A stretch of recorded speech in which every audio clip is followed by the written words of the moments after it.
Hey guys, welcome back to the channel. I have a interesting here. Well, actually, it's already repaired, so this is more for the customer and also to show you because I'm going to show you in the pictures because this was a major repair on a 2007 LR3 Instrument Cluster. So Joseph Prusinski from Michigan sent me his instrument cluster, which I still have here, and I deem it as not repairable due to Um, I mean, the board was pretty much destroyed.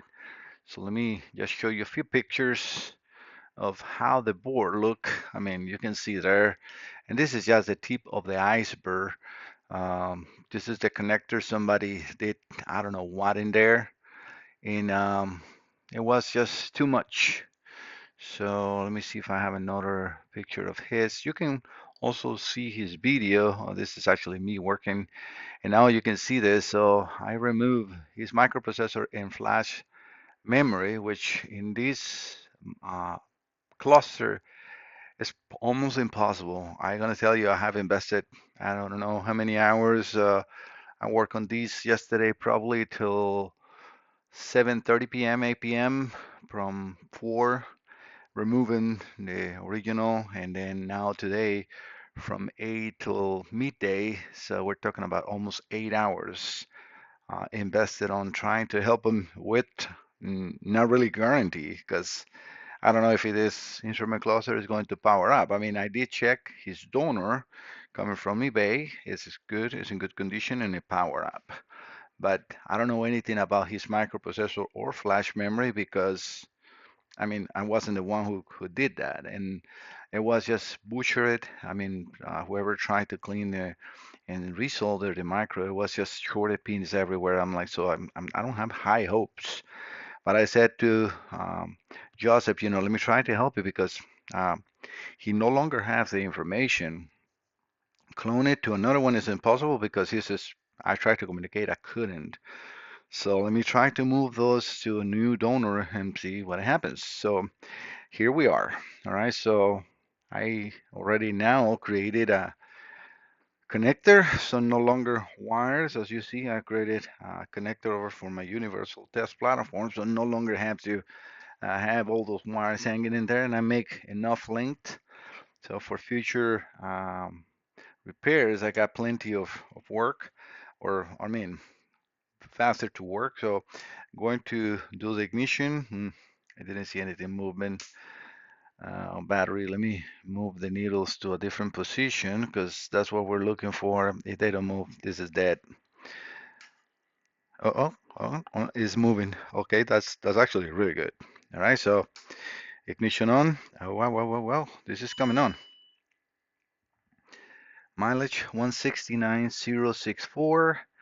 I'm not sure if those are his mileage. I have no idea what his mileage are or not. So I will expect that it is because I transfer everything from his. So let's connect. I did move some stuff from my bench, clean it a little bit because I was having a mess, too much work. I cleaned under the table. I can just work like that. I move some of the stuff away, and then I have more organization and cleanness in here. All right, so I cannot do auto scan for obvious reason. It's just the instrument cluster. So we're going to go into European, Land Rover. Mm-hmm. We have to click in here because I want to make sure that I can command the cluster power off if it's actually good because that is 50% of what we're looking for to do. Let me actually move some of this stuff in here because I just cleaned the lens on that donor one. Sorry for the weird angle, if any, because I want to put this here.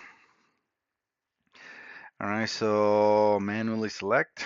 We're gonna go into Discovery 3. Either one of these ones will work. So naturally aspirated V8. It's trying to read the bean, and yes, I don't think it's going to happen because I don't have the entire vehicle connected.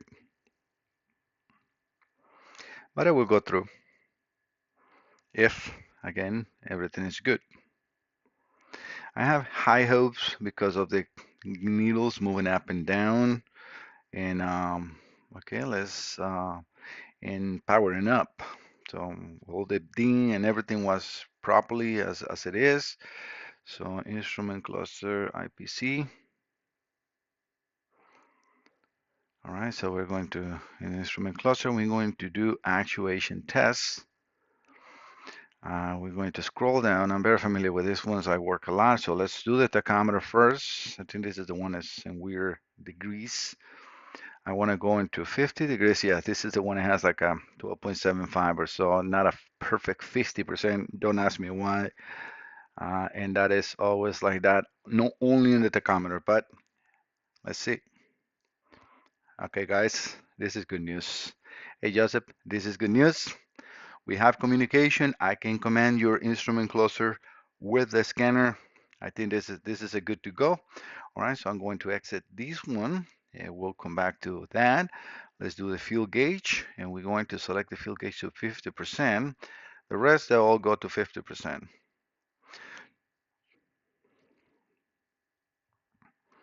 All right, field gauge. All right, so that needle didn't go to 50. So let's exit because one thing that might be in the way here. No, I don't think so. Well, I don't have you see the actual, let me stop the video 1 second and actually put the cluster complete together because the needles might be resting on this face because I don't have the actual, all the cover installed. So let me stop and I'll be right back, especially now that I know that it's working. I put the cover, the only thing I need to have is this cover. This one in the back has some clips that aligns. Now, as you can see, the gauges are not moving or resting on itself. So let's power this up. And I like the movement of the needles, so everything looks all right. So let's do the field gauge again. Again, I want to go over to 50%. And let's start. And you see? Yeah, perfect. So 50%. Now the needle is not resting in there because they're not meant to be dragging into anything. So that is perfect. So let's exit that one. I'm so happy and happy for Joseph too because he's going to be able to enjoy his I don't know why I didn't want to. Let me see, 0. Yeah, okay. All right, let me go over to engine temperature, and we're gonna go into.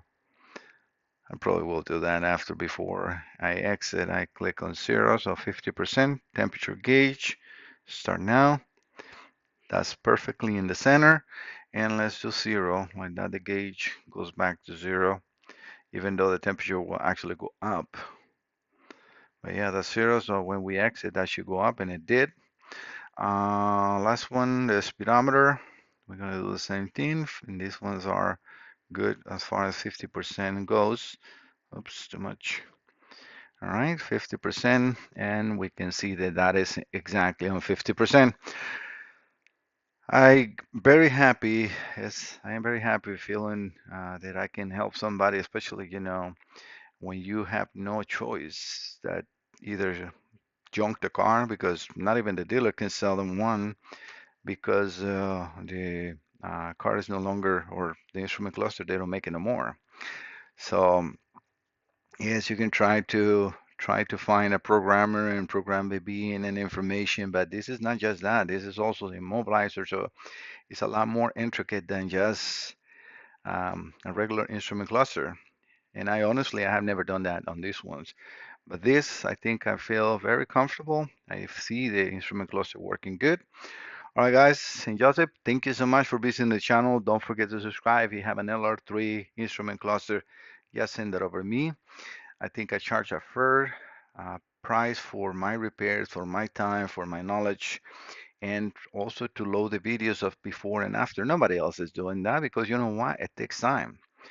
Connecting an instrument cluster, doing all these tests to confirm that the actual problem is an instrument cluster and confirm the repair is an extra time that I'm put them into everything that I try to charge because I want and I feel that it's just fair enough to show the person that the instrument cluster is working before it goes into his hands, not just a guess and then you plug it in and oh, it's doing the same thing. with this way, it's working here. If it's doing the same, you have a problem in the car because I fixed it here, not the car. All right, guys, thank you so much. Don't forget to subscribe. See you next time. Bye bye.